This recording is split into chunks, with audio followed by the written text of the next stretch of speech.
जाय छेले गरम गे।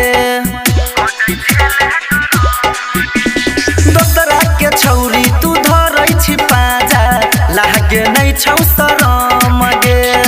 हमरा के छौरी जते देबही तू साजा भतरा में तोरा नहीं मिलतौ गे मजा। लेला भीतर भीतर हमर जान कि बन गेले दोसरा के माल छौरी कहले मिलब फिलहाल कि बन गेले दोसरा के माल।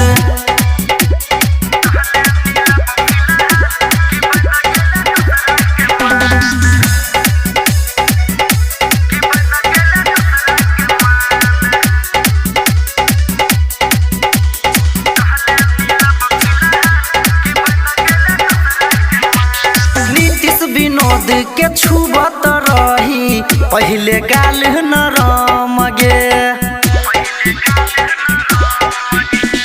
की कहबे रहतोगी कृष्णा के अपन तू कुकरम गे। कते छौरा के देले तू गम गे सन्नी लियोन से न छी तू कम गे।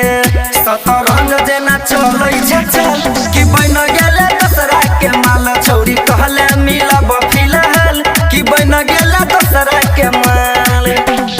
Presented by RLA Recording Studio। हमरा क्रिया वाला देला चल कि बन गेले दोसरा के माल छौरी कहले मिलब।